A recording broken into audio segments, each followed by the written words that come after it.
Hello. As many of you know, I am the war correspondent for Frontline, and I wanted to tackle the issues of a debate on Talk TV. This was possibly the most car crash thing you could do, Piers Morgan. What I would like to take issue with, first of all, is your headline, Putin fanboys. Now, I understand clicks and want to get views and everything else, but if you're going to purport to have a sensible adult debate on the subject, then you have to at least try and remain impartial.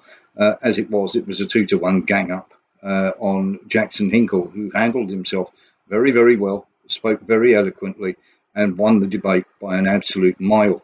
Now, very quickly, I've got a bit of a problem with some of the things that both Piers and Konstantin Kisin. Now, I actually like Piers. I'm into cricket, quite fond of some of the stuff he does.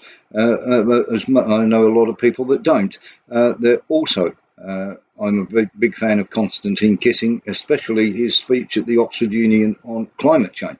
But he's completely wrong on this case. He may be ethnic Russian and he may have ethnic Russian friends. I speak to ethnic Russians every single day. I speak to Ukrainians every single day as part of my job. Now, very simply, we're going to go through things that were utterly incorrect in this soundbite program that basically we had. So we had Piers Morgan calling Ukraine a democratic sovereign nation. And the real problem that we have with this is that this was not a democratic sovereign nation. It is a rump state, or what we used to call in the old days a banana republic.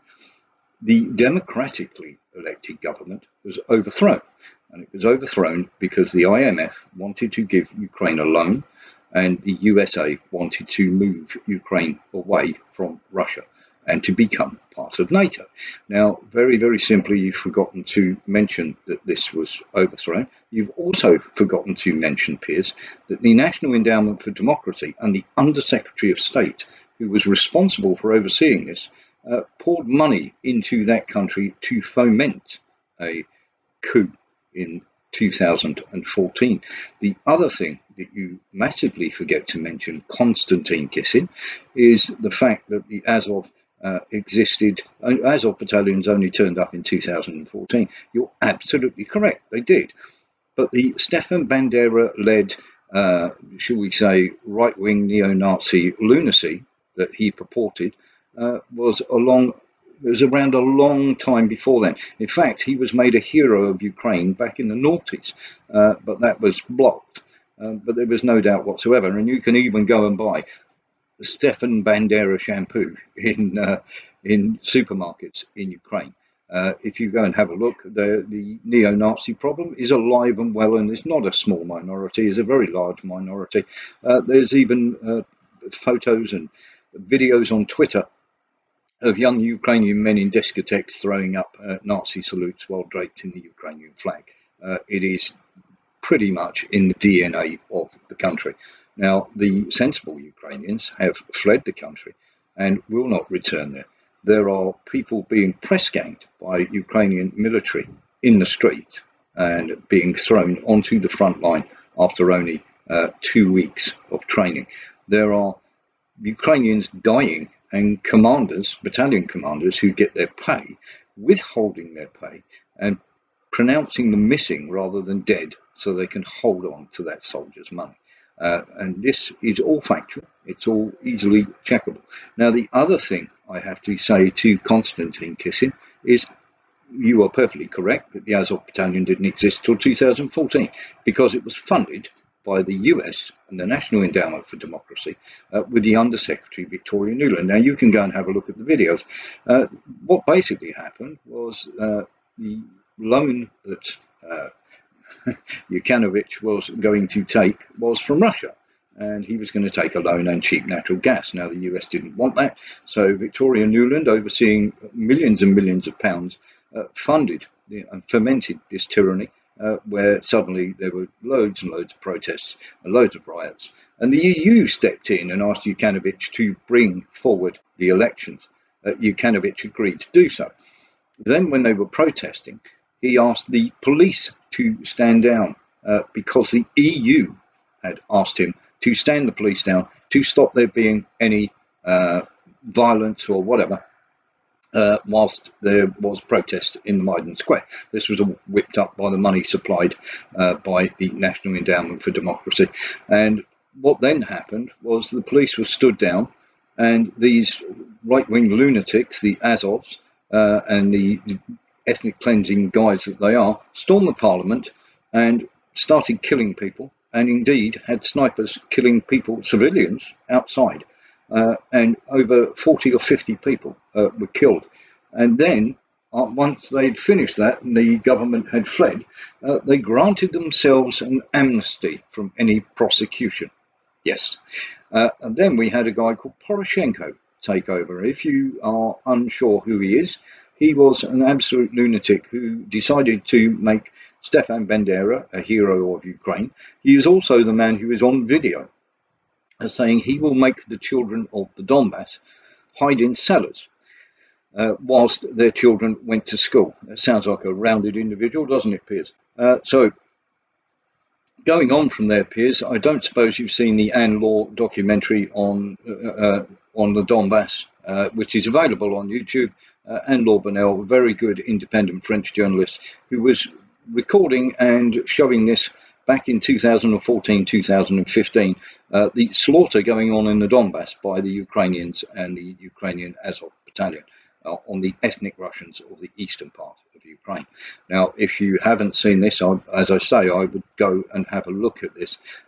What is quite clear that you show no mention whatsoever of the ethnic cleansing neo-Nazi right-wingers, or people call them right-wing, but I'll just call them ethnic cleansers, who pervade the country. And you say it's only a small minority. Well, no, it wasn't, because the Azov battalions were told by Zelensky that they were causing too much grief, and that they were being shown in a very bad light. And in the West here, we made tons and tons of videos about the rise of these lunatics, and suddenly they've all disappeared and they're our best friends.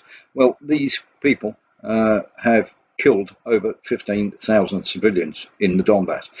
You don't have to take my word for it. There is recorded documentation from Amnesty International and also from Human Rights Watch.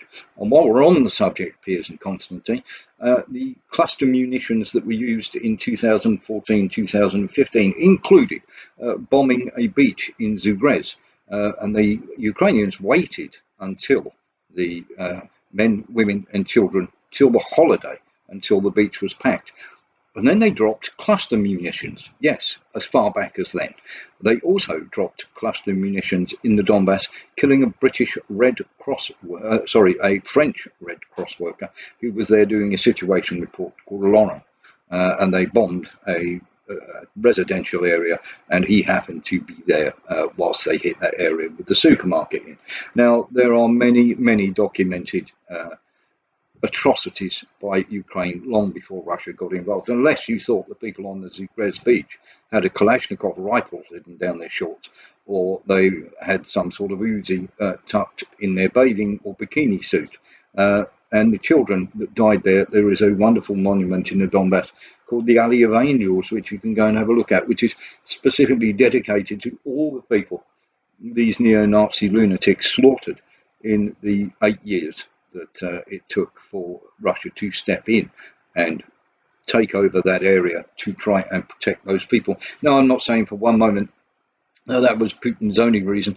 The NATO expansion of 14 countries into that area, and why does NATO exist anyway? If the Warsaw Pact in 1991, 1990 was defunct, why did NATO still exist? Because it was put there as a bulwark to Russia. So if the Warsaw Pact should have been finished, then so should NATO.